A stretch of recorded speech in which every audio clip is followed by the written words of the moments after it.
2011년 7월 22일 저녁, 캐나다 서부 BC주 버너비. 중국인 3명과 캐나다 경찰이 버너비 거리에서 실종 전단을 사람들에게 나눠주고 있습니다. 이들이 찾고 있는 사람은 후야팅. 당시 나이 27세. 중국인입니다. 7일 전 7월 15일 저녁, 후야팅은 남편이 운전하는 차를 타고 집으로 돌아간 뒤 완전히 자취를 감춥니다. 남편 무정밍은 아내가 사라지고 3일 뒤인 7월 18일, 경찰에 아내의 실종 신고를 합니다. 무정밍과 후야팅은 별거 상태로 현재 이혼을 준비하고 있습니다. 그렇지만 그는 사라진 아내를 애타게 찾으며 온 사방을 헤매고 다닙니다. 무정밍을 지켜본 주변인들은 그의 애처로운 모습에 안타까워합니다. 경찰은 남편 무정밍을 찾아가 아내에 대해 몇 가지 질문을 합니다. 무정밍의 말에 따르면 그는 15일 저녁 8시에서 9시 사이에 아내를 집으로 데려다 줍니다. 다음날 16일 오후에 만나기로 약속했는데 후야팅이 약속 장소에 나타나지 않았다고 합니다. 그리고 주말에도 아이들을 보러 오지 않았다고 하죠. 경찰이 의심스럽다는 표정으로 무정밍에게 묻습니다. 그래요? 부인이 3일이나 연락이 안 됐는데 왜 이제야 신고한 거죠? 무정밍이 대답합니다. 우리는 이혼할 사이예요. 진짜 중요한 일이 아니면 서로 연락하지 않죠. 월요일에 아들 학교에 학부모 참관 수업이 있었는데 아내가 오지 않았어요. 아내가 안 올 리가 없는데 싶어 이상해서 신고한 거예요. 그러면서 한마디 더 덧붙입니다. 아무래도 아내에게 다른 남자가 생긴 것 같아요. 무정밍의 진술 내용은 아내를 열심히 찾아다니던 그의 모습과는 사뭇 결이 다른 이야기였습니다. 경찰은 그가 숨기고 있는 게 있다는 걸 느끼고 아내 후야팅이 사라진 날을 전후로 남편 무정밍의 행적을 조사합니다. 얼마 후 경찰은 새로운 정보를 입수합니다. 7월 16일 새벽, 무정밍은 앱으로 의문의 여성에게 택시를 보내 자기 집으로 오게 합니다. 경찰이 왜 이런 사실을 숨겼냐고 다그치자 무정밍은 난처해하며 말합니다. 사실 그날 새벽 문득 여자 생각이 났어요. 그래서 특별한 서비스 좀 받아볼까 하고 불렀어요. 볼일 끝나고 여자는 바로 돌아갔고요. 숨기려고 한 게 아니라 부끄러워서 말하지 못한 것뿐이에요. 경찰은 16일 새벽 무정밍이 불렀다는 택시를 찾아갑니다. 그리고 곧 무정밍의 말이 거짓이라는 사실이 탄로나죠. 16일 새벽 무정밍이 불렀다는 여자는 다름 아닌 아내 후야팅이었습니다. 거짓말이 들키자 무정밍은 바로 말을 바꿉니다. 사실은 재산분할 문제로 아내를 만났어요. 후야팅은 가구 비용으로 5,000위안을 받아갔어요. 이를 숨긴 건 괜한 오해를 살까 싶어 혹시라도 용의자로 몰릴까봐 겁이나 그랬어요. 무정밍의 진술은 허점투성이었습니다. 경찰은 후야팅의 남편 무정밍이 무척 의심스러웠지만 그걸 뒷받침할 만한 증거를 찾지 못해 어떤 행동도 할 수 없었습니다. 그렇다면 후야팅은 지금 어디에 있을까요? 그녀와 남편 사이에 무슨 일이 있었던 건 아닐까요? 중국에 있는 후야팅의 부모는 7월 19일 딸이 사라졌다는 소식을 듣습니다. 그들은 곧장 비자를 신청하고 캐나다로 갈 준비를 합니다. 8월 5일, 후야팅의 부모가 캐나다 밴쿠버 국제공항에 도착합니다. 그들은 딸이 살고 있는 버너비로 갑니다. 후야팅의 아버지는 수십 년 동안 경찰로 일하다 막 퇴직한 베테랑 경찰관입니다. 그의 직감이 말합니다. 딸은 이미 이 세상 사람이 아닐 수 있다. 이대로 손 놓고 가만히 있을 수만은 없었습니다. 후야팅의 부모는 버나비에서 사람들이 많이 다니는 곳을 중심으로 딸을 찾는 전단을 붙이고 거리에서 전단지를 배포합니다. 8월 24일, 후야팅의 부모는 언론 인터뷰에 적극적으로 응합니다. 그들은 딸 후야팅의 인적 사항과 실종 경위 등을 알리며 목격자들의 제보를 호소합니다. 그들은 눈물을 흘리며 말합니다. 제발 딸을 찾을 수 있게 도와주세요. 만약 어떤 사고를 당한 거라면 딸의 시체라도 찾을 수 있게 도와주세요. 3일 후 8월 27일, 그들의 악몽은 현실이 됩니다. 스티브스턴 인근 프레이저강에서 낚시를 하던 2명이 캐리어를 발견합니다. 호기심에 그들은 캐리어를 열어 그 안을 살펴봅니다. 으악! 캐리어 안에는 여성이 들어있었습니다. 그들은 서둘러 경찰에 신고합니다. 잠시 후 신고를 받고 출동한 경찰이 현장에 도착합니다. 피해자는 아시아계 여성으로 얼굴과 머리는 상처투성이었고 여성의 목에는 전선이 감겨 있었습니다. 한눈에 봐도 타살임이 분명했습니다. 부검 결과 피해 여성은 지난 40여일 동안 가족과 경찰이 애타게 찾고 있었던 후야팅이었습니다. 경찰은 후야팅을 찾았다는 사실을 남편 무정민에게 알리지 않습니다. 후야팅이 사라지기 전 마지막으로 만났던 사람이 바로 남편 무정민입니다. 거짓말을 하며 진술을 번복했던 그를 경찰은 주요 용의자로 의심하고 있었습니다. 경찰은 무정민의 의심스러운 부분을 조사하고 증거를 수집하기 위해 함정 수사를 벌이기로 합니다. 9월 8일, 사이먼과 짐 경관이 무정민의 집으로 갑니다. 그들은 무정민에게 자신들은 사체 처리를 전문으로 하는 업자라고 소개합니다. 두 사람은 후야팅이 발견된 현장 사진을 보여주며 말합니다. 당신 부인 후야팅을 발견했어요. 제대로 처리하지 않으면 또 이렇게 발견될 거예요. 그러면 당신이 좀 곤란해지지 않겠어요? 그들은 이어 말합니다. 우리가 이쪽으로 전문가죠. 비용이 좀 센 편이긴 하지만. 함정 수사는 경찰의 생각보다 순조로웠습니다. 두 경관이 보여준 아내 사진을 보고 무정민은 두 사람의 말을 철석같이 믿었고 바로 자기가 한 짓임을 시인합니다. 휴, 당신들을 이렇게 만나다니 하늘이 도왔네요. 제가 지금 드릴 수 있는 건 7,000달러가 전부예요. 성금으로 3,000달러를 주고 일이 다 마무리되면 그때 나머지를 드릴게요. 무정민은 눈앞에 있는 두 사람이 경찰인 줄은 꿈에도 모르고 자랑하듯 자기가 저지른 범행을 술술 이야기하기 시작합니다. 사이먼과 짐 경관이 돌아가고 그날 밤 무정민은 이제 다 잘 될 거라며 안심하고 편히 잠자리에 듭니다. 난 정말 운이 좋아. 다음날 경찰이 무정민의 집을 급습합니다. 그리고 그를 1급살해 혐의로 체포합니다. 무정민은 그제야 자신이 경찰의 덫에 걸렸다는 사실을 깨닫게 됩니다. 그는 맥없이 범행 일체를 인정합니다. 그는 자신의 범행 과정을 솔직히 털어놓습니다. 하지만 자신은 결혼 생활 내내 두 아들과 함께 아내의 무지막지한 학대와 무력에 시달렸다며 정당방위를 주장합니다.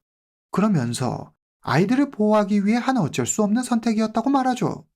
과연 무정민의 말은 사실일까요? 그 진실을 알아보겠습니다. 무정민, 1976년 출생, 당시 나이 35세.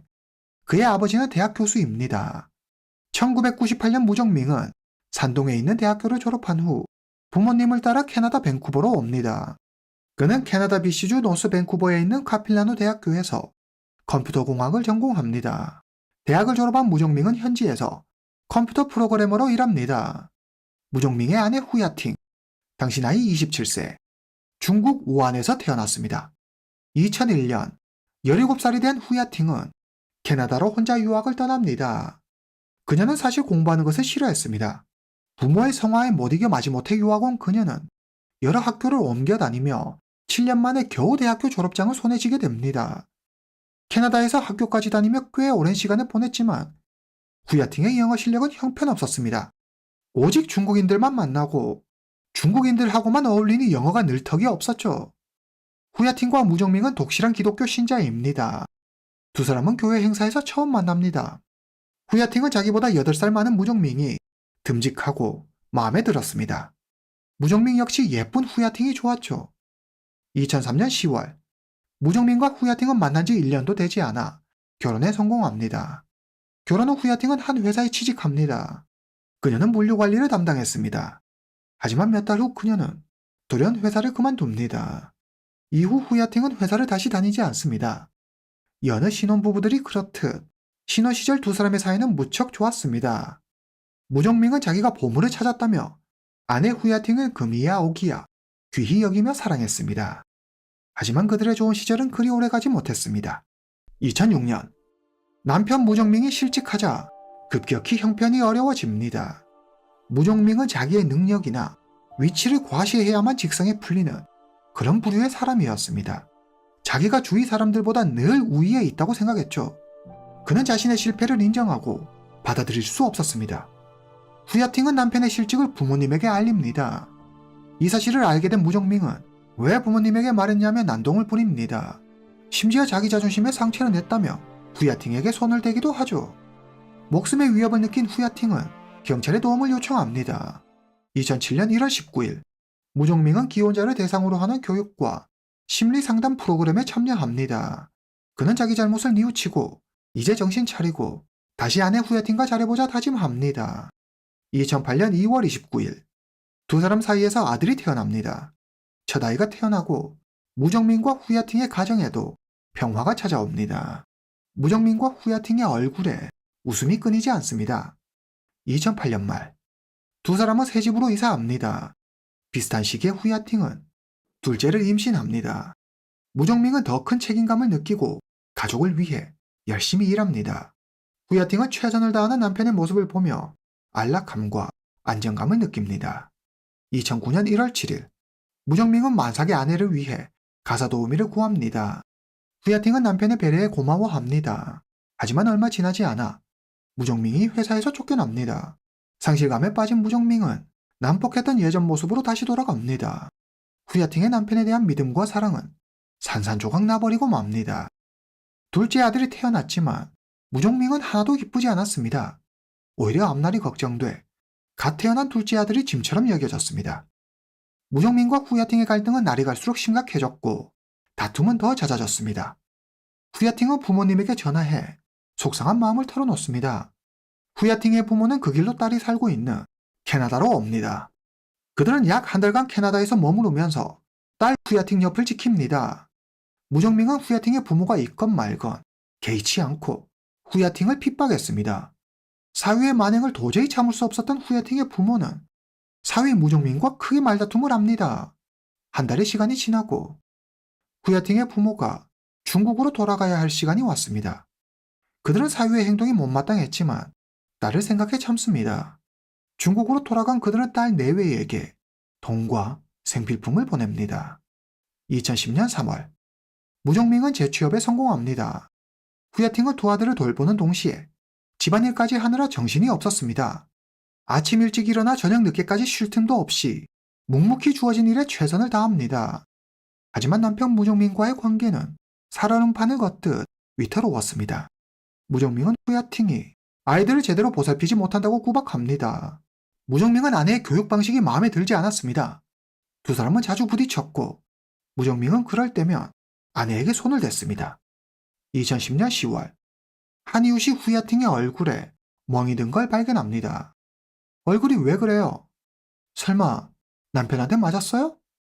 빨리 경찰에 신고해요. 하지만 후야팅은 경찰에 신고하지 않습니다.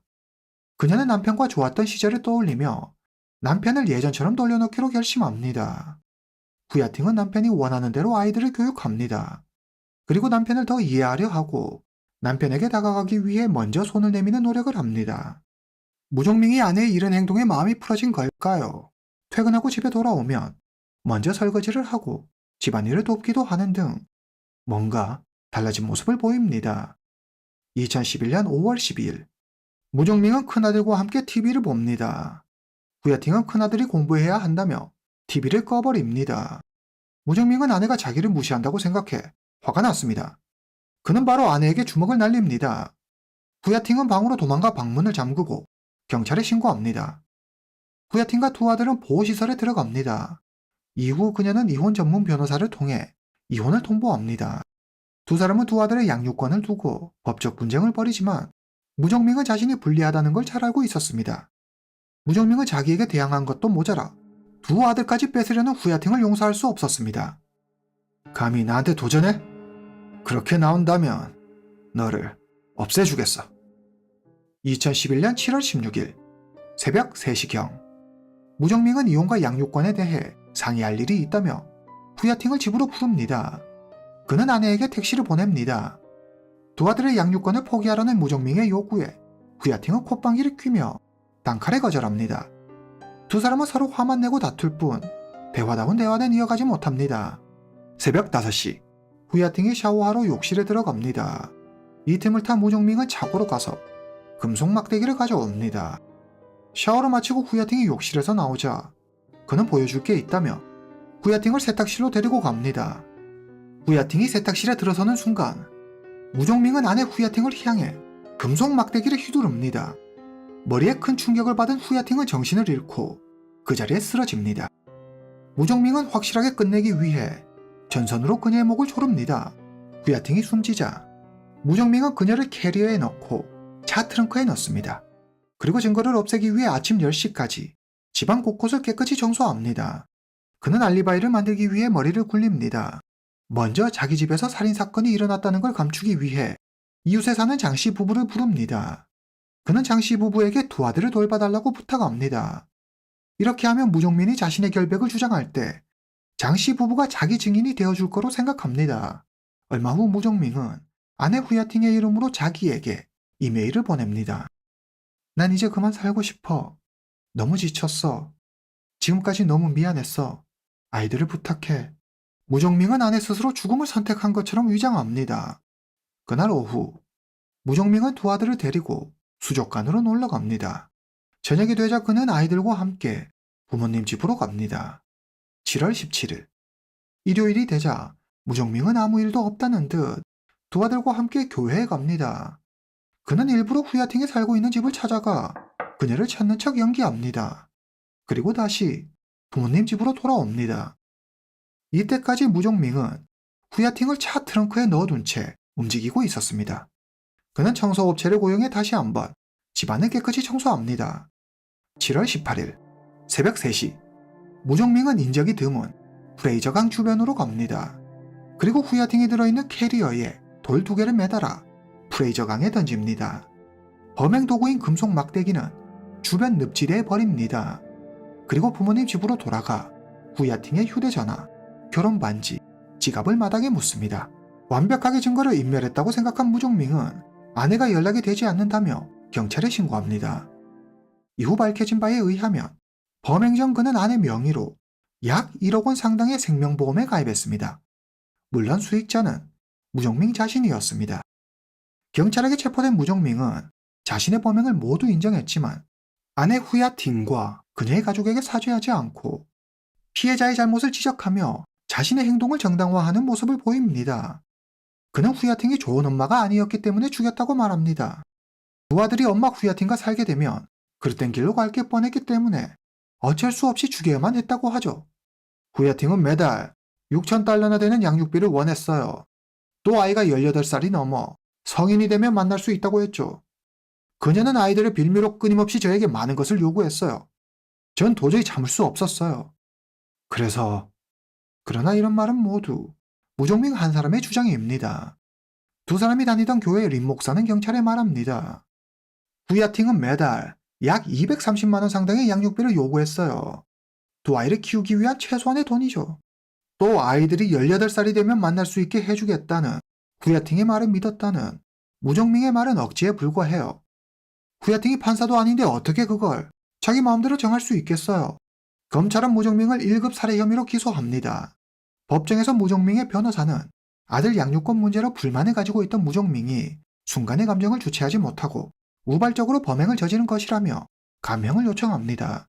이에 검찰은 아내 명의로 생명보험에 가입한 점, 범행 도구를 미리 준비한 점, 후야팅을 강가에 유기한 점 등을 들어 사전에 치밀하게 범죄를 계획한 것으로 판단된다고 주장합니다.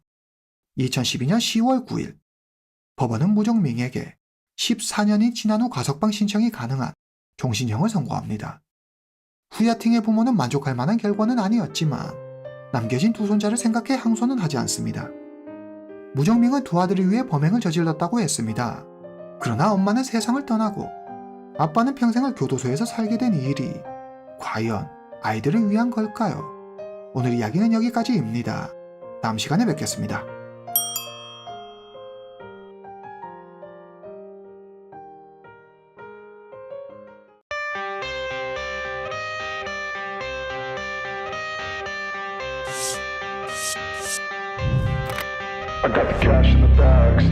미국 캘리포니아 로스앤젤레스.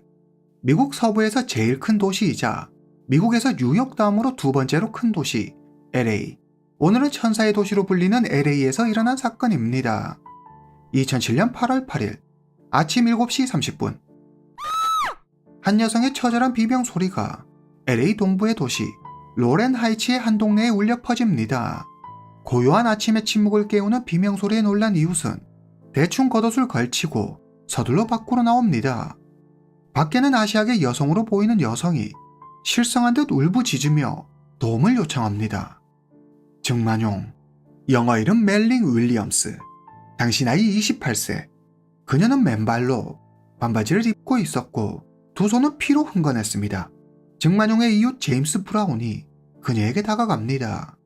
그녀의 입에서 술 냄새가 심하게 풍겼습니다. 오 마이 갓! 도와주세요. 제 남편이. 아이들은 어디에 있죠?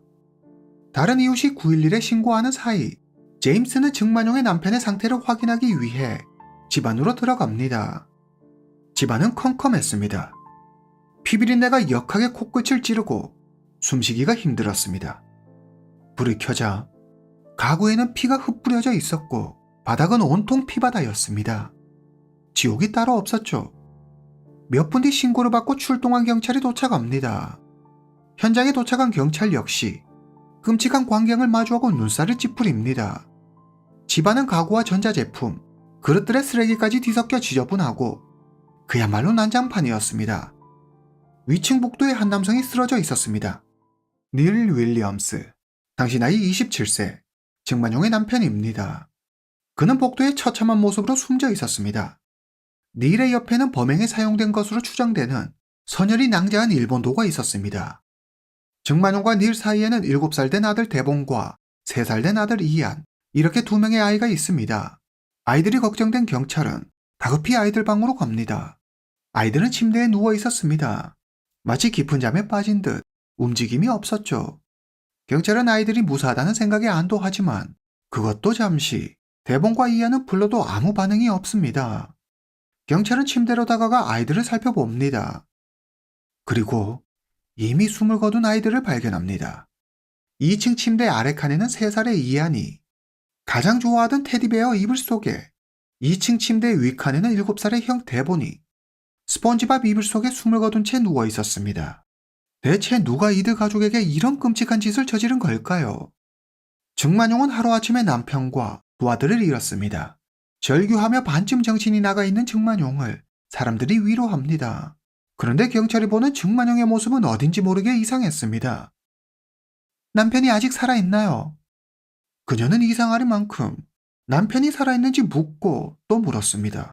그런데 정작 아이들, 대본과 이안이 어떻게 됐는지 아이들에 대해서는 별다른 언급도 반응도 하지 않았습니다. 자식을 떠나보낸 엄마라고 하기엔 확실히 일반적이지 않았죠. 남편 일을 더 걱정하는 것 같았습니다. 그녀의 이런 모습은 경찰의 의심을 불러일으켰습니다. 경찰은 닐의 부인 증만용과 제임스를 비롯한 이웃 몇 명을 경찰서로 불러 조사합니다. 경찰이 증만용에게 묻습니다. 사고 당시 어디에 있었죠? 증만용은 살 것이 있어 잠시 외출했다고 말합니다. 경찰이 미심쩍다는 눈빛으로 증만용을 쳐다봅니다. 왜냐하면 그녀가 이웃에게는 전날 밤 머리도 식힐 겸 드라이브를 갔다 왔다고 말했기 때문입니다. 경찰은 꼬치꼬치 그날의 일을 묻습니다. 그러자 증만용은 횡설수설 진술을 번복합니다. 사실 잠이 안 와서 일출이나 볼까 하고 새벽 4시쯤 차를 타고 가까운 산으로 갔어요. 아, 맞아요. 그때 집을 나오면서 문을 안 잠근 것 같아요. 산에 가서 바람 좀 쐬고 그리고 집에 왔어요. 그런데 남편 닐이 아이들까지. 경찰이 촬영한 증만용의 비디오에는 횡설수설하는 증만용의 모습이 그대로 담겨 있습니다. 우리 남편이 괜찮은지 누구 아는 사람 없나요? 아이들 좀 데려와 주세요. 제발 아이들이 안전하게 있게 해주세요. 경찰이 남편 닐과 대본, 이안 2명의 아이 모두 사망한 것을 확인했다고 하자 증만용은 통곡하기 시작합니다. 경찰이 누가 이런 짓을 했는지 짐작가는 사람이 있냐고 묻자 증만용이 잠시 생각하는 듯 하더니 한숨을 쉬며 말합니다. 남편이 사실 바람을 피우고 있었어요. 1년 넘게 다른 여자를 만나고 있더라고요. 얼마 전에 말해주더군요. 제 생각엔 닐이 만나고 있는 여자가 한 집 같아요. 아니면 그 여자가 다른 사람을 시켰거나. 증만용의 모습은 어딘가 불안하고 초조해 보였습니다. 이후 이어진 경찰 조사에서 증만용은 몇 번이고 진술을 번복합니다. 무엇이 진실이고 거짓인지 분간하기 어려울 정도였죠. 이때 증만용의 집을 조사하던 경찰이 집 컴퓨터에서 닐이 남긴 것으로 추정되는 편지를 발견합니다. 편지에는 두 아들을 죽이고 자기도 따라 죽을 거라고 쓰여 있었습니다. 하지만 경찰은 이 편지가 조작되었을 가능성이 크다고 생각합니다. 대본과 이안, 2명의 아이에게서 외상은 발견되지 않았습니다. 반면 닐의 모습은 베테랑 경찰들조차도 할 말을 잃게 할 만큼 참혹했습니다. 피투성이가 된 닐의 몸에는 칼에 찔리고 베인 흔적이 셀 수 없이 많았습니다. 부검 결과 대본과 이안, 아이들의 사이는 질식 사이인 것으로 드러납니다. 그리고 닐의 몸에서는 총 92개의 칼자국이 발견되는데 심장이 관통되고 폐를 비롯한 내부 장기에 치명상을 입어 출혈이 상당했습니다. 배에는 선명한 X자 칼자국이 크게 있었고 목에도 칼을 맞았으며 게다가 두개골 골절에 의한 뇌출혈까지 일으킨 것으로 보였습니다. 그의 손에는 방어흔으로 보이는 22개의 상처가 있었는데 손가락이 부러지고 손끝이 잘려나갔습니다. 경찰은 생각합니다. 자기 몸에 스스로 이렇게 많은 치명상을 입힌다는 건 불가능해. 닐의 양손에 남은 방어흔만 봐도 닐이 얼마나 범인과 사투를 벌였는지 알 수 있어. 절대 스스로 목숨을 끊은 사람의 모습이 아니야. 이건 분명 타살이다. 경찰은 닐의 아내 증만용에게 타살 가능성에 대해 언급합니다. 그러자 그녀는 닐의 유서까지 나온 마당에 무슨 타살이냐며 화를 냅니다. 그러면서 만약 타살이라면 닐의 내연녀가 질투심에 벌인 일이 분명하다고 목소리를 높이죠. 밑도 끝도 없는 그녀의 말에 경찰의 의심은 더 깊어집니다. 그들은 증만용의 차를 조사합니다. 그리고 그곳에서 사건의 실마리를 풀 결정적인 단서를 발견하죠. 경찰은 차 안에서 피 묻은 담배갑을 발견합니다. DNA 분석 결과 담배갑에 묻은 피의 DNA와 닐의 DNA가 완벽히 일치했습니다. 증만용은 이전 경찰 조사에서 사건이 일어나기 전 일출을 보기 위해 차를 타고 밖으로 나갔다고 했습니다. 그리고 밖에서 담배를 피웠다고 했죠. 그녀는 집으로 돌아와서 남편과 아이들이 죽어있는 것을 발견했다고 했습니다. 증만용의 말대로라면 담배갑에 닐의 피가 묻어있을 수가 없습니다. 그녀가 범행을 저지르고 담배를 피우지 않는 한 말이죠. 증만용이 범인이라고 확신한 경찰은 그녀를 강하게 압박합니다. 결국 증만용은 자신의 범행을 자백합니다. 그러면 증만용의 진술을 바탕으로 사건을 재구성해 보겠습니다. 피해자이자 증만용의 남편 닐 윌리엄스, 1980년 5월 19일 출생, 당시 나이 27세, 미국 캘리포니아 빅베어 레이크에서 태어났습니다. 닐은 어머니 제인, 여동생 말라와 함께 로스앤젤레스에서 살았습니다. 어린 시절 닐의 아버지는 가정을 버리고 떠납니다. 그러나 닐의 가족은 떠난 아버지의 빈자리에 슬퍼하기보다 서로를 믿고 의지하며 화목하게 살았습니다. 닐은 유난히 어머니와 사이가 좋았습니다. 어머니에게 많이 의지하며 자랐죠. 닐은 스타워즈와 스타트rek에 푹 빠져 있었고 컴퓨터 게임을 좋아했습니다. 그리고 사무라이를 좋아해 모든 종류의 검에 관심이 있었는데 특히 일본도에 관심이 많아 꾸준히 모으는 취미가 있었습니다. 그는 자기만의 세상에서 사는 듯한 괴짜였습니다. 닐의 친구들이 말하길 닐은 그리 눈에 띄는 아이는 아니었지만 착하고 말이 잘 통하는 친구로 기억한다고 했습니다.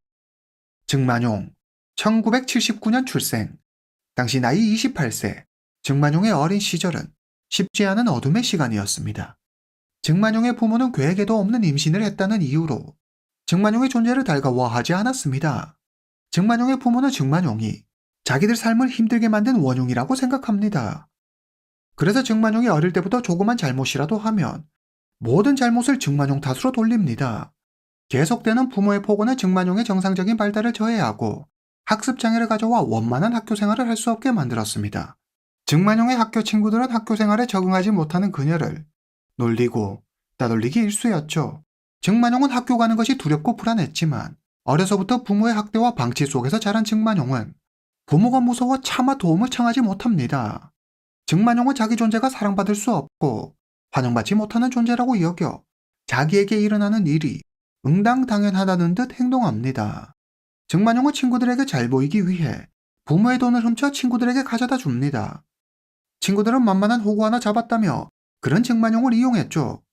얼마 지나지 않아 증만용의 부모가 이 사실을 알게 됩니다. 그들은 그동안 말 못하고 혼자 힘든 시간을 보냈을 어린 딸을 위로하기는커녕 사람들이 다 지켜보는 앞에서 딸의 따귀를 때립니다. 증만용의 자존감은 무너져 내립니다. 1998년 어려운 학교 생활을 했던 증만용이 드디어 고등학교를 졸업합니다. 고등학교를 졸업한 증만용은 레스토랑에서 일합니다. 1999년 여름 고등학교를 졸업한 19살의 닐은 샌안토니오 컬리지에 들어가고 서브웨이 패스트푸드점에서 아르바이트를 합니다. 닐은 친구들과 함께 럭키 호러쇼를 보러 간 자리에서 처음으로 증만용을 알게 됩니다. 공교롭게도 증만용은 닐의 동료의 친구였습니다. 첫 만남에서 두 사람은 서로에게 강한 이끌림을 느낍니다.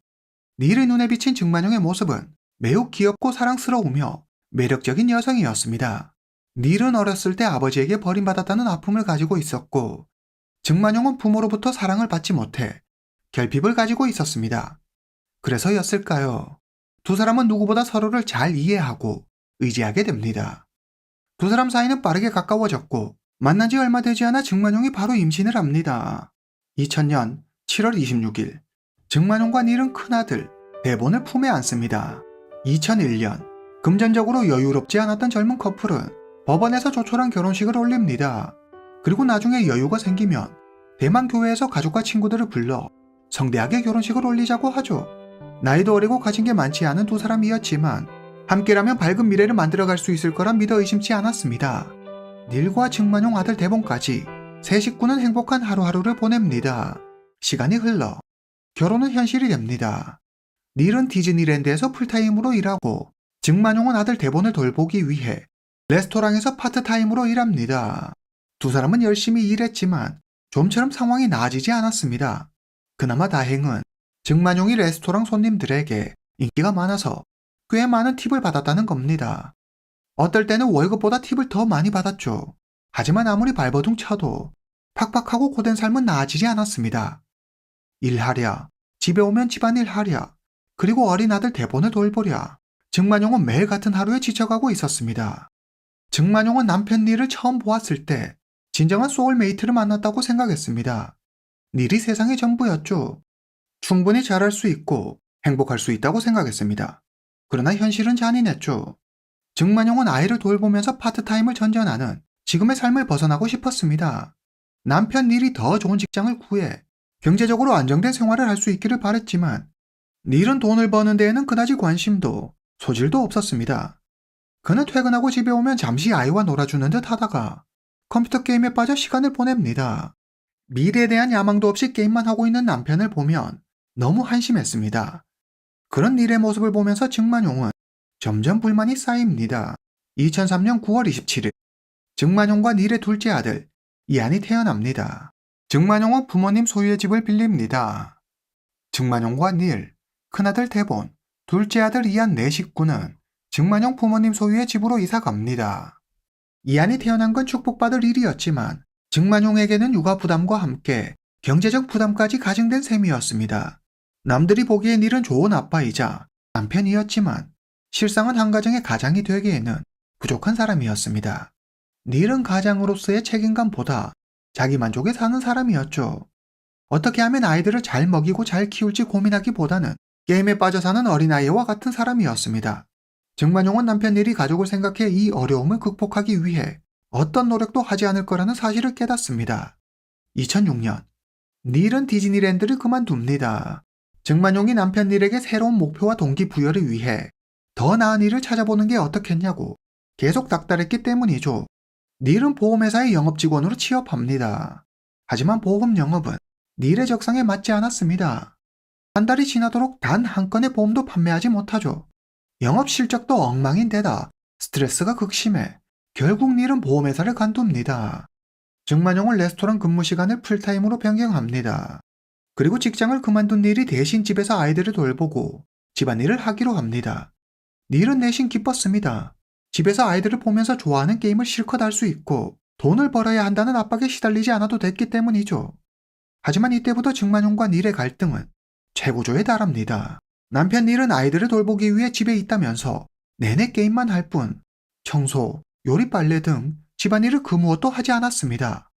집에는 쓰레기가 쌓여갔고 집안꼴은 엉망진창이었습니다. 퇴근해서 집에 돌아오면 증만용은 서둘러 청소를 하고 밀린 빨래를 하며 식사를 준비해야 했습니다. 게다가 아이들을 돌보는 것까지 오롯이 증만용의 몫이었죠. 증만용은 지쳐갔습니다. 한때는 그녀에게 닐과 두 아이들이 행복이고 희망이었지만 이제는 그 모든 것들이 부담스럽고 싫었습니다. 하루하루 먹고 사는 것을 걱정해야 하는, 앞날이 보이지 않는 삶을 살아야 한다는 게 끔찍했습니다. 드디어 증만용이 폭발합니다. 증만용과 닐은 자주 말다툼을 합니다. 처음에는 티격태격하는 수준이었지만 시간이 갈수록 감정이 격해져 점점 큰 싸움으로 번집니다. 부부싸움이 심각한 날에는 이웃들도 그 소리를 다 들을 정도였습니다. 증만용은 이제 이 모든 것에서 벗어나기로 합니다. 2007년 봄, 증만용은 닐에게 이혼을 이야기합니다. 그러나 닐은 단칼에 거절합니다.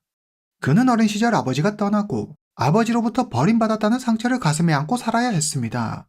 절대 자기 아이들에게 같은 아픔을 물려줄 수 없었죠. 증만용 역시 아이들에게 아픔을 주고 싶지 않았습니다. 그녀는 더 이상 이혼을 고집하지 않습니다. 하지만 그렇다고 뭐가 해결된 것은 없었습니다. 증만용은 엄마라는 역할에 지쳐 아이들을 위해 더는 아무것도 하고 싶지 않았습니다. 아이들과 함께 있는 것조차 그녀에게는 고통이었죠.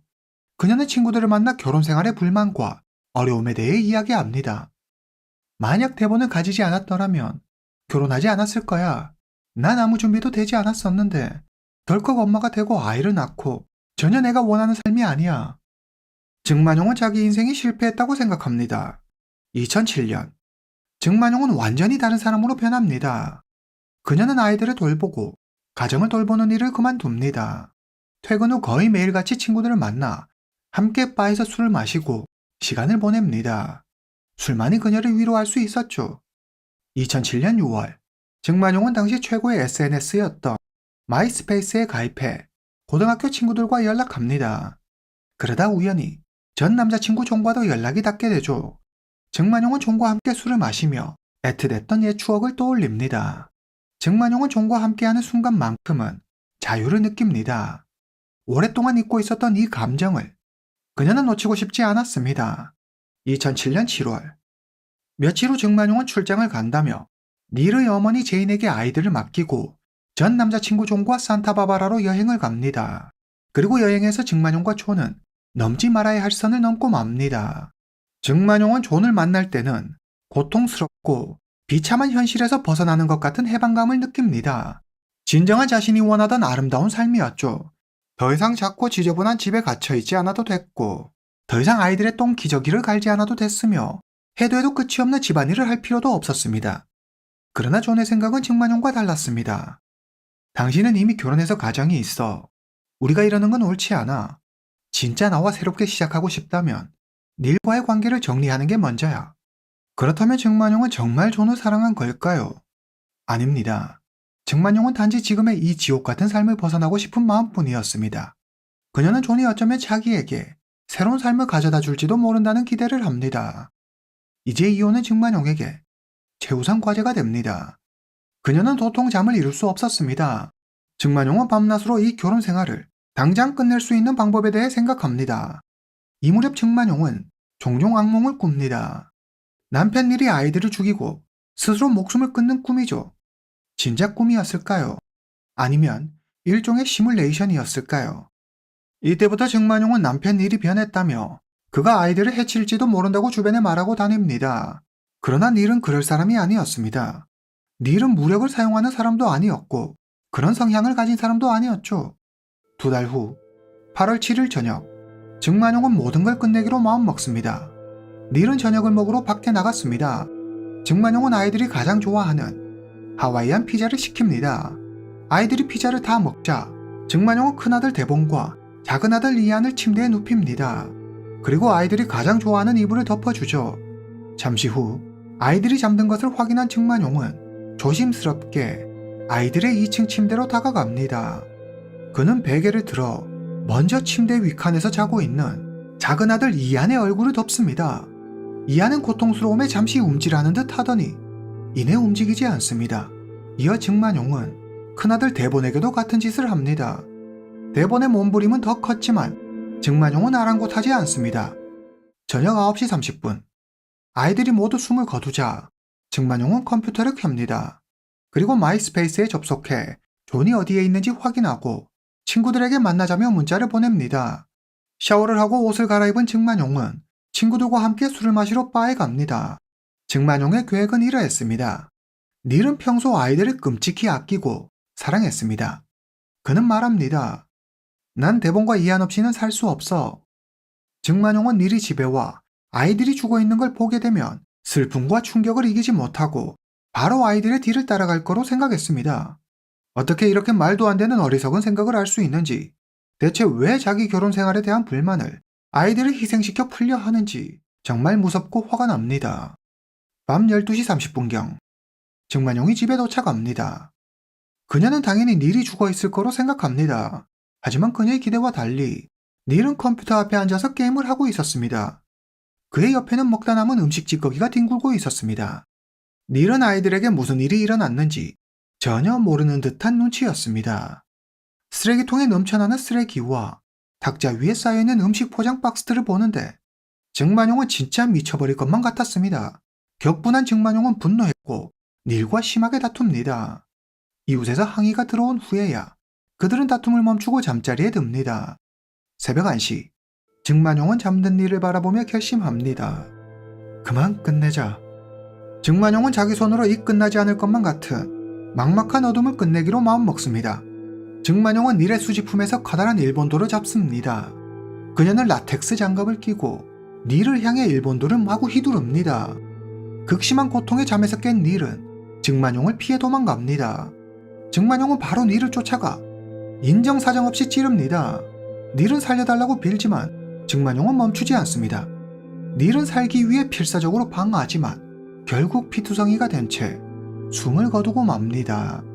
새벽 4시, 증만용은 피범벅이 된 옷을 갈아입고 집을 나옵니다. 그리고 일부러 집을 나올 때 문을 잠그지 않습니다. 그녀는 차를 몰고 인적이 드문 곳으로 가 범행 당시 입고 있었던 옷을 쓰레기통에 버립니다. 그리고 인근 산으로 가 담배를 한 대 피우며 숨을 고릅니다.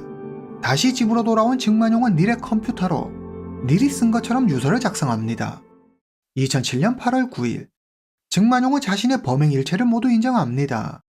재판에서 증만용의 아버지는 지난날 자기의 잘못된 교육 방식으로 인해 딸의 상처가 커 이런 일이 일어났다며 재판부에 선처를 호소합니다. 그리고 닐의 어머니 제인에게 진심으로 사죄하죠.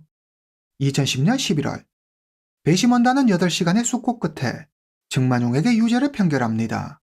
그러나 사형에 대해서는 찬성 8표, 반대 4표로 의견 일치를 이루지 못해 사형 선고는 유예됩니다. 2011년 8월, 배심원단은 만장일치로 증만용에게 사형을 선고할 것을 공고합니다. 2012년 1월, 재판부는 증만용에게 사형을 선고합니다. 닐의 어머니 제인은 재판부에 이번 사건으로 가족이 이미 많은 상처를 받았다며 더 이상의 재판이 없었으면 좋겠다는 뜻으로 증만용의 형을 가석방 없는 종신형으로 감형해 줄 것을 청원하지만 재판부는 이를 거절합니다. 재판부는 말합니다. 증만용이 저지른 3건의 사건 모두 고의적이고 계획적이며 그 죄질이 악랄하다. 증만용은 범행을 저지르기 전 최소 2개월 전부터 범행 계획을 세웠으며 사람이 질식사하는데 5분에서 10분이 걸리는 것을 감안하면 그녀는 이안을 죽이고 대본을 죽이기까지 그녀 스스로 자신의 행동에 대해 생각해볼 시간이 최소 5분은 있었다는 걸 의미한다. 또한 증만용은 범행 전 라텍스 장갑을 끼고 범행 후 피 묻은 옷을 버렸으며 경찰 조사에서 슬퍼하는 척 연기를 하는 등 치밀한 모습을 보였다. 이는 모두 그녀가 범행을 저지를 당시 자신이 하는 행동에 대해 확실히 자각하고 있었으며 범행을 미리 계획했다는 걸 의미한다. 이에 재판부는 사형을 선고한다. 현재 캘리포니아에는 700명 이상의 사형수가 있고 그중 여성은 약 20명 정도 됩니다. 캘리포니아는 1976년에 사형제도가 부활했는데 이후 13명의 사형이 집행됩니다. 그러나 아직 여성의 사형은 집행된 적이 없죠. 현재 증만용은 캘리포니아 교도소에 수감돼 있으며 그녀의 사형은 집행되지 않았습니다. 부모가 자신을 짐처럼 여겨 스스로가 불필요한 존재라고 느끼며 불행한 유년 시절을 보냈다는 증만용은 자기 부모가 그랬던 것처럼 그녀 역시 자신의 불행과 불만족스러운 삶을 아이들 탓으로 돌리고 아이들을 자기 인생의 장애물처럼 여겼습니다. 분명 그녀에게 다른 방법도 있었을 텐데 저항할 수 없었던 어린아이들은 세상에서 가장 믿었고 안전한 존재라고 여겼을 엄마의 손에 세상을 떠났습니다. 대본과 이안, 두 어린 영혼이 부디 하늘에서는 평안하기를 바랍니다. 오늘 이야기는 여기까지입니다. 다음 시간에 뵙겠습니다.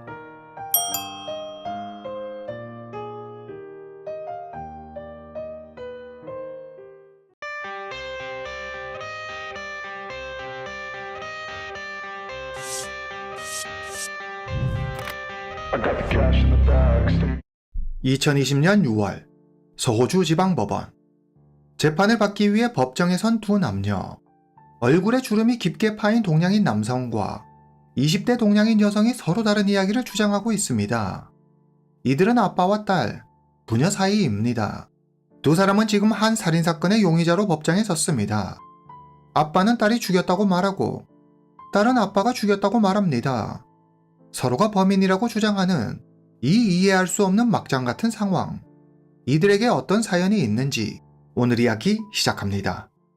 호주 퍼스. 호주 서부에 위치한 도시 퍼스는 2023년 기준 인구 약 220만 명이 살고 있는 시드니, 멜버른, 브리즈번에 이어 호주에서 네 번째로 사람이 많이 살고 있는 도시입니다. 2016년 7월 2일, 알렉스는 오늘 프리멘틀 근처에 있는 스완강의 친구와 낚시를 가기로 했습니다. 아침 7시 30분. 알렉스와 친구는 스완강에 도착합니다. 알렉스가 낚싯대를 강에 던지려는 찰나, 저게 뭐지? 알렉스는 물 위에 무언가 떠있는 것을 발견합니다. 파란색 여행용 가방이었습니다. 강 한가운데의 여행용 가방이라 호기심에 두 사람은 가방을 건져 올리기로 합니다. 가방의 무게가 상당했습니다. 뭐가 이렇게 무거운 거지? 두 사람이 가방을 열자 가방 안에서 갑자기 사람의 다리가 튀어나옵니다. 놀란 두 사람은 바로 경찰에 신고합니다. 몇 분 후 현장에 도착한 경찰이 여행용 가방을 열어 그 안을 확인합니다. 가방에는 하의가 벗겨진 채 숨진 여성이 들어있었습니다. 물속에서 부패가 상당히 진행된 데다 얼굴과 머리를 집중적으로 공격받은 듯 얼굴이 심각하게 훼손돼 있어 여성의 신원을 확인하는 데 애를 먹습니다. 경찰은 여성의 신원을 확인하는 데 도움이 될 만한 내용들을 정리합니다. 첫 번째, 사인은 둔기에 의한 두부 외상으로 머리와 얼굴에 25차례 둔기로 인한 외상을 입어 치명적인 뇌 손상으로 사망에 이른 것으로 보이며 사망한 지 2일에서 3일 정도 지난 것으로 판단됩니다. 두 번째, 피해자는 아시아인으로 키 158cm, 체중 59kg, 나이는 35세에서 45세 사이로 추정됩니다. 세 번째, 피해자는 도쿄 디즈니랜드 로고가 새겨진 검은색 티셔츠와 카트만두 브랜드의 파란색 조끼를 입고 있었고 하의는 벗겨져 있었습니다. 네 번째, 여행용 가방 안에는 가방이 물에 잘 가라앉도록 하기 위해 무게를 늘리기 위한 목적으로 넣어둔 것으로 보이는 세라믹 목욕탕 타일이 들어있었습니다. 다섯 번째, 피해자는 눈썹 문신을 한 상태였고 치과 치료를 받은 흔적이 있었습니다. 여섯 번째, 경찰은 고생한 흔적을 찾아볼 수 없을 정도로 피해자의 몸이 건강하고 관리가 잘 되어 있었던 것으로 보아 비교적 부유한 형편의 여성일 것으로 추정합니다. 경찰은 피해자의 DNA를 채취해 데이터베이스에 넣고 비교해 보지만 일치하는 이를 찾을 수 없었습니다. 경찰은 인터폴에 수사 협조를 요청하고 앞서 발견한 특징들을 바탕으로 피해자의 얼굴 복원을 시도합니다. 이 사진이 경찰이 3D 기술을 이용해 복원한 피해자의 얼굴입니다. 처음에는 피해자가 35세에서 45세 사이 여성으로 추정됐으나 이후 30세에서 50세 사이의 여성으로 수정됩니다. 경찰은 이 같은 내용을 언론에 공개하고 목격자들의 제보를 당부합니다. 해당 사건이 뉴스에 보도되고 경찰은 250건이 넘는 제보를 받지만 대부분 수사에 별 도움이 되지 않는 쓸모없는 제보들이었습니다. 피해자의 신원도 파악하지 못한 채 수사는 계속 제자리 걸음입니다. 경찰은 피해자가 발견된 스완강에 다른 단서가 있을지도 모른다고 생각해 잠수부를 투입하고 수중수색을 벌입니다. 그 결과 발판에 도마가 묶여있는 킥보드를 발견합니다. 경찰은 범인이 킥보드를 이용해 피해자가 든 여행용 가방을 옮겼을 거로 추정합니다. 그리고 킥보드가 발견된 주변에서 돋보기 안경을 발견합니다. 경찰은 스완강에서 발견된 킥보드와 도마의 모델명과 제조회사 정보 등을 통해 피해자와 용의자의 특정할 만한 단서를 찾을 수 있기를 기대하지만 의미 있는 단서는 나오지 않았습니다. 경찰은 대대적인 수사에 나서지만 사건은 점점 미궁 속으로 빠져듭니다. 현재 경찰이 기대할 수 있는 건 피해자의 가족이나 지인이 피해자를 찾아 실종 신고하는 것뿐이었습니다. 2달 후 드디어 경찰이 기다리던 소식이 들려옵니다. 2016년 9월 25살의 티파니 완이 어머니와 연락이 되지 않는다며 경찰에 실종 신고를 합니다. 엄마랑 연락이 안 돼요. 저는 학교 때문에 멜버른에 있는데 엄마랑 2달 전에 보고 못 봤어요. 엄마랑 너무 연락이 안 돼서 퍼스 집에 와보니 엄마 차는 집에 있는데 엄마가 안 보여요. 도와주세요. 경찰은 티파니 어머니의 집으로 갑니다. 그녀는 퍼스에서 부촌으로 유명한 모스만 파크에 살고 있습니다. 집 외관만 봐도 그녀가 엄청난 부자임을 한눈에 알 수 있었습니다. 티파니는 학교 때문에 멜버른에서 지내고 있어 집에는 어머니 혼자 생활하고 있다고 했습니다. 경찰은 집안을 수색합니다. 집안은 깨끗이 청소되어 있었고 잘 정돈되어 있었습니다. 특별히 수상한 점은 보이지 않았죠. 외부에서 침입한 흔적 또한 없었습니다. 경찰은 딸 티파니에게 몇 가지 질문을 합니다. 어머니와 언제 마지막으로 만났죠? 경찰의 물음에 티파니 원이 말합니다. 엄마랑 6월 30일에 마지막으로 봤어요. 제 졸업식에 대해 잠깐 얘기하고 엄마는 여행용 가방을 가지고 동양인 남자가 운전하는 흰색 차를 타고 떠났어요. 그게 엄마를 본 마지막이었어요. 그리고 나중에 엄마가 메시지를 보냈는데 치료를 받기 위해 스위스를 가시는데 그 전에 친구와 호주 여행을 하실 거라고 했어요. 그래서 제 대학 졸업식에 오실 수 없다고 했죠. 경찰은 탁자 위에 놓인 액자에 주목합니다. 사진 속 여성이 어딘가 모르게 낯이 익었습니다. 그 여자 같은데... 경찰은 2달 전 스완강에서 발견된 동양인 중년 여성을 떠올렸습니다. 경찰은 티파니 어머니의 DNA를 채취해 국과수에 분석을 의뢰합니다. 2016년 9월 5일 DNA 분석 결과가 나옵니다. 스완강에서 발견된 여행용 가방 속 여성은 바로 티파니의 어머니 58살 천페이 원이었습니다. 천페이 원, 당시 나이 58세. 그녀는 중국에서 태어나 싱가포르에서 장사를 했습니다. 천페이 원은 싱가포르에서 싱가포르인 남편 와남핑을 만나 결혼해 딸 티파니를 낳았지만 곧 이혼하게 됩니다. 1999년 이혼한 천페이 원은 딸 티파니와 호주로 이민을 옵니다. 호주 시민권자인 그녀는 영어, 북경어, 광둥어, 말레이시아어 등 여러 언어를 구사했으며 미술에도 조예가 깊어 예술가로 활동했습니다. 또한 한 회사의 대표이사이기도 했죠. 2002년 천페이 원은 퍼스의 부천으로 유명한 모스만 파크로 이사해 해변에서 가까운 지금 집을 구매합니다. 그녀는 호주에만 여러 채의 집을 소유하고 있었고 은행 예금 등의 현금성 자산도 상당했습니다. 천페이 원은 예술가 등으로 활동하고 있었지만 그녀의 막대한 부의 원천은 사실 이혼하면서 전 남편에게서 받은 위자료에 있었습니다. 그녀는 내성적인 성격으로 말수도 적어 평소 이웃과의 왕래가 거의 없었습니다. 그녀가 다니는 교회나 절에서 가끔 마주칠 수 있는 정도였죠. 이웃이 말합니다. 천페이 원은 여기에서 거의 15년을 살았어요. 하지만 지금까지 말 한마디 나눈 적이 없죠. 마치 은둔 생활을 하는 사람 같았어요. 그녀는 가족 말고는 따로 만나는 사람이 거의 없었습니다. 그렇다고 가족과도 왕래가 잦은 편은 아니었습니다. 이혼 후 딸과 따로 살았고 딸 티파니가 성인이 되면서 잦은 의견 충돌과 갈등을 빚게 되고 자연스레 가족과의 사이도 조금씩 멀어졌습니다. 사람들과 워낙 왕래가 없었던 터라 천페이 원이 실종된 지 2달이 넘도록 아무도 그녀를 찾지 않았습니다. 그러나 딸 티파니가 경찰에 실종 신고를 하면서 영원히 미궁에 빠질 뻔했던 사건의 진상이 드러나기 시작합니다. 경찰은 전담반을 꾸려 본격적인 수사에 나섭니다. 얼마 지나지 않아 경찰은 2명의 용의자를 찾아냅니다. 첫 번째 용의자는 천페이 원의 전남편 와남핑입니다. 와남핑, 당시 나이 67세. 그는 싱가포르인으로 천페이 원과는 2번째 결혼입니다. 이전 결혼에서 와남핑은 2명의 딸이 있었고 천페이 원과의 결혼에서 딸 티파니 원을 낳습니다. 와남핑은 상당한 재력가로 온라인 게임 회사, 수력발전소, 나이트클럽, 보석점 등 다양한 사업을 통해 부를 쌓았습니다. 그러나 너무 사업에 몰두한 나머지 가정을 소홀히 해 천페이 원과 관계가 악화되면서 이혼하게 됩니다. 와남핑과 천페이 원, 2사람 사이는 매우 나빴습니다.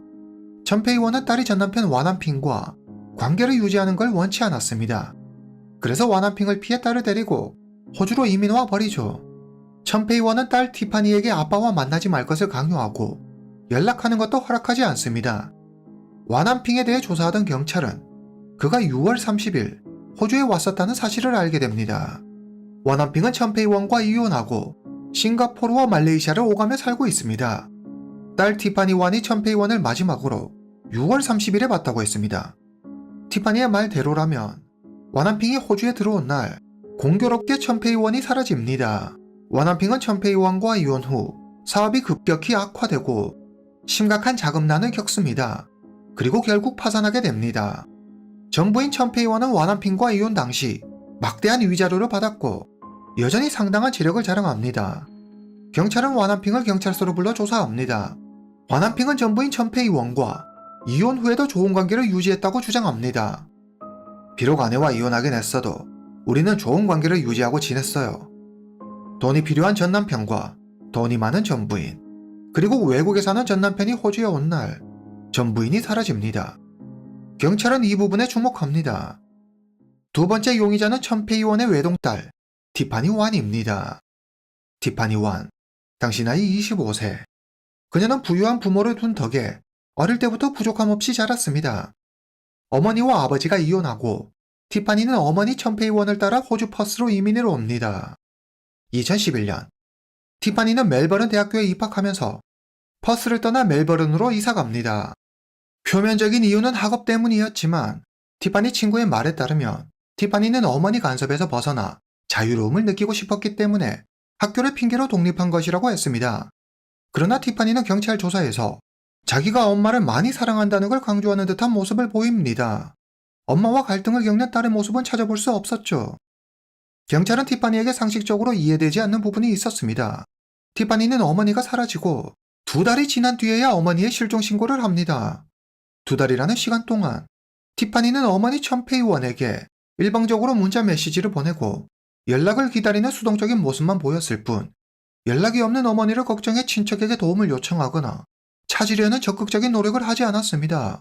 그녀는 호주 여행을 가고 치료를 위해 스위스에 다녀온다는 어머니의 말을 그대로 믿었기 때문일까요? 어머니에게 좋지 않은 일이 생겼다는 걸 정말 몰랐던 걸까요? 8월 4일, 티파니가 오랫동안 고대했던 대학교 졸업식 날입니다. 티파니는 아버지 원한핑과 다정한 모습으로 함께 사진을 찍습니다. 하지만 어머니 천페이원의 모습은 보이지 않습니다. 졸업식 내내 티파니는 환하게 웃으며 무척 행복해 보입니다. 티파니의 친구들이 말합니다. 티파니가 졸업식 전에 많이 걱정했어요. 티파니는 아빠랑 언니들을 자기 졸업식에 초대하고 싶어 했는데 자기가 아빠랑 언니들하고 연락하고 지내는 걸 엄마는 모른다고 했거든요. 그동안 자기가 몰래 연락하고 지낸 걸 엄마가 알게 되면 난리가 날 게 뻔했기 때문에 어떻게 말해야 할지 무척 걱정했어요. 엄청나게 스트레스 받아 했는데 졸업식에 나타난 티파니는 모든 문제가 해결된 것처럼 보였어요. 게다가 대학을 졸업하면 엄마가 엄청난 경제적 지원을 약속했다고 했거든요. 큰돈을 받을 생각에 기분이 좋아서였는지 졸업식 내내 무척 행복해 보였어요. 경찰은 원한핑과 티파니, 부녀를 경찰서로 불러 조사합니다. 두 사람은 마치 미리 짜기라도 한 것처럼 똑같은 이야기를 똑같이 합니다. 6월 30일, 원한핑은 막내딸 티파니의 졸업식에 대해 이야기하기 위해 호주 퍼스로 옵니다. 그리고 모스만 파크 집으로 가죠. 원한핑의 모습을 본 천페이원이 길길이 날뛰기 시작합니다. 그녀는 원한핑이 딸의 졸업식에 참석하는 걸 결사코 반대합니다. 원한핑과 천페이원, 두 사람은 딸 티파니의 졸업식 참석 여부를 두고 크게 다툽니다. 싸움은 격해지고 화가 머리끝까지 난 천페이원이 짐을 싸서 집을 나갑니다. 그리고 동양인 남성이 운전하는 흰색 차를 타고 떠나버리죠. 두 사람 다 그것이 그녀의 마지막 모습이었다고 했습니다. 이후 원한핑은 딸 티파니가 그렇게 떠나버린 엄마의 모습에 상처받았을까 싶어 딸의 기분을 풀어주고자 딸의 운전 연습을 도와주고 함께 피자를 먹었다고 했습니다.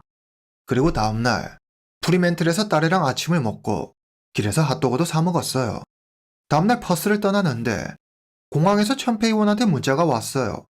치료를 위해 스위스로 떠날 거라고 하더군요. 그 전에 호주 여행을 할 거기 때문에 티파니의 졸업식에 참석 못할 거라고 했어요. 이후 아내에게 많은 메시지를 보냈지만 아내는 제 연락에 아무 답장도 하지 않았어요. 얼마 지나지 않아 이들의 거짓말이 들통나고 맙니다.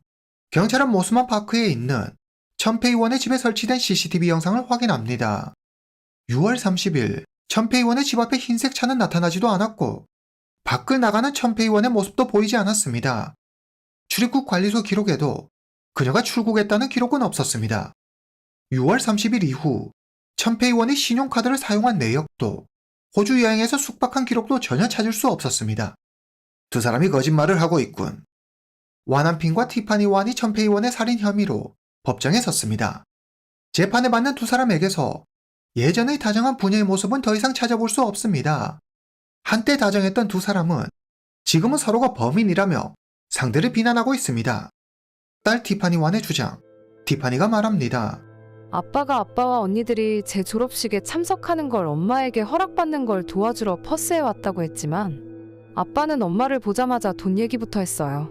엄마와 아빠가 이야기하는 동안 전 아래층에 있었는데 엄마랑 아빠가 돈 문제로 다투는 걸 들었어요. 점점 싸움이 격해지는 듯 하더니 2층에서 소란스러운 소리가 들렸어요. 그리고 곧 잠잠해졌죠. 잠시 후 아빠가 혼자 2층에서 내려오더니 엄마랑 말다툼을 하다 몸싸움이 있었다고 했어요. 아빠가 쇠문진으로 엄마의 머리를 내리쳤는데 엄마가 죽었다고 했어요. 참고로 여기서 문지는 종이나 책장이 바람에 날리지 않도록 눌러두는 물건을 말합니다. 아버지 와남핑의 말에 티파니는 큰 충격을 받습니다. 아빠가 그랬어요. 모든 건 사고였다고. 저만 조용히 하면 아무 일도 없을 거라고 했어요. 전 아빠가 교도소에 가는 걸 원치 않았어요. 전 아빠를 사랑하고 존경하거든요. 아빠를 배신할 수 없었어요. 그리고 혼자 남게 될까봐 두려웠어요. 집을 청소하고 피 묻은 세문진을 깨끗이 닦았어요. 그리고 아빠가 시키는 대로 지난 2달 동안 엄마가 살아있는 것처럼 엄마한테 사랑한다고 계속 문자를 보냈죠. 그리고 아빠를 위해 13만 5천 달러를 아빠에게 보냈어요. 티파니의 진술이 끝나자 검찰이 묻습니다. 그러면 어머니 천페이원을 스완강에 유기한 건 어떻게 된 일이죠? 티파니가 답합니다. 모르겠어요. 저는 제 방에 있었고 자느라 밖에서 무슨 일이 일어났는지 몰랐어요. 나중에 아빠가 저한테 약을 먹였다고 하더라고요. 그녀는 이어 묘한 말을 남깁니다. 아빠가 고의로 그랬다고는 생각하지 않아요. 하지만 사고였다고는 생각하지 않아요. 아버지 와남핑의 주장, 딸 티파니의 진술에 아버지 와남핑이 반박하며 말합니다. 딸은 지금 거짓말을 하고 있어요. 하루는 딸이 불안한 목소리로 전화를 했어요. 울면서 엄마가 죽었다고. 자기한테 빨리 와달라고 하더군요. 티파니는 원래 엄마와 사이가 무척 안 좋았어요. 12살에 기숙학교에 가야 할 정도로 심했죠. 티파니의 대학 졸업식에 제가 참석하는 걸 두고 엄마와 심하게 다퉜다고 하더라고요. 애 엄마가 좋아 티파니가 자기 몰래 연락을 주고받고 있었다는 사실을 이번에 알고 큰 충격을 받았나 봐요. 화가 난 애 엄마가 애한테 물건을 집어던지고 엄청 난리를 피웠나 보더라고요. 여기에 티파니도 순간 화를 참지 못하고 같이 물건을 집어던졌는데 자기가 던진 쇠문진의 엄마가 맞았다고 하더라고요. 쇠문진의 머리를 맞은 천페이원이 딸 티파니에게 방에서 나가라고 소리 질렀고 다음날 아침 티파니가 엄마 방에 갔을 때 어머니 천페이원이 숨져 있는 걸 발견했다고 주장합니다. 와남핑이 이어 말합니다. 아이에게 엄마가 어디 있냐고 물으니 벌벌 떨면서 세탁실 근처 쓰레기통에 있다고 하더라고요. 티파니는 저에게 가장 현명하고 똑똑한 딸이에요. 저는 딸을 사랑했고 딸을 보호해야 한다는 생각 말고는 다른 생각은 아무것도 들지 않았어요. 애 엄마를 여행용 가방에 넣고 가방이 물에 잘 가라앉을 수 있게 세라믹 타일을 가방에 같이 넣었어요. 그리고 도마를 킥보드에 묶어 가방을 옮기기 쉽게 만들었어요. 스완강으로 가서 여행용 가방을 던져버렸어요. 킥보드도 물에 버렸는데 그때 제 돋보기 안경도 같이 물에 빠진 것 같아요. 두 사람의 주장은 극명하게 엇갈립니다. 대체 누구의 말이 진실일까요? 해당 사건은 사회적으로 큰 화제를 불러일으키며 호주, 말레이시아, 싱가포르 등 다른 나라에도 널리 알려집니다. 사건 현장에 있었던 사람은 와남핑, 티파니 둘뿐이었고 두 사람의 진술 외에 다른 단서는 발견되지 않았습니다. 티파니의 변호사는 주장합니다. 와난핑은 파산한 사업가입니다.